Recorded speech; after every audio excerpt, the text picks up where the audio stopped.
Cocaine kills. Oh, Stephen. Oh, Stephen. Thanks for coming out tonight, everybody. The weather's not the best, but I guess that's the way it should be. This show, this memorial is called R.I.P, which stands for Rest in Peace, R.I.P, Stephen, baby, Medlyn. It's how about how you can be as close as any two people can be and then one of the people dies and they never come back. And that's pretty much it. I could lie to you and say that I have a whole bunch of other stuff to tell you, but I don't. I just want to talk about my dead friend. I think it's best if I just get right to telling you about Stephen.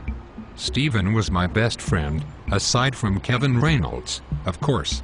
He was my best friend and he was totally wild and full of life and he loved pears. He would just walk around the museum for hours just munching on a pear and pointing things out to me. So much that I would have never seen if it hadn't been for Stephen, baby, Medlyn. I grew up in East Texas and there was a time when I was always hanging around the mall all the time, just getting high after watching Teletubbies, and I had just gotten divorced and I met Stephen and that motherfucker was crazy. He used to talk about trucks. Man, that motherfucker loved trucks. Any kind of trucks, bulldozers, diggers, whatever you call those things with the hands that dig in the dirt, delivery trucks, mail trucks, and, oh man, forget it. A fire truck goes by and he freaks out about it.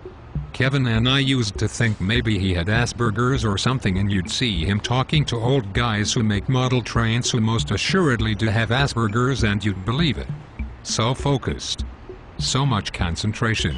That's what made it all the more sad that he went out the way he did. It was not the way he wanted, going out that way. I'll never forget, one night, I will never forget, we were under a big weird starry sky. He turns to me and he says, "Neil, let me say something. All I want is to someday get torn apart by pug dogs and other babies.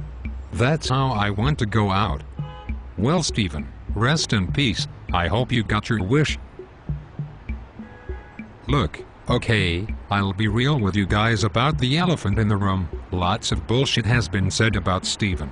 That he was wrong to go off to fight, that he was just too damn crazy, that he deserved it, that he never wore shoes, that he was a criminal, that he was a 15-month-old baby. Okay, I'm not getting into all that. He was a person. Can we just leave it at that? A person who wanted what was best, wanted a little money in his pocket, wanted to laugh and eat goldfish crackers and pears. He just wanted those Mescalina kids to play with him, but no, they are too good. Fuck those Mescalina kids in Williamsburg. But did he complain? No.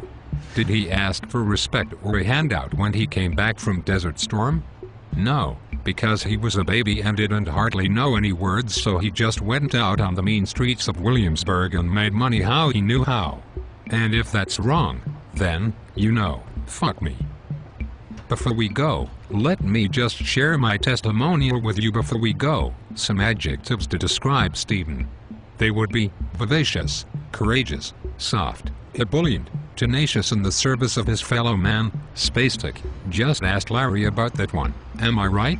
Unduly interested in money and the finer things of life, and yet humble, self-deprecating, violent, buck wild even.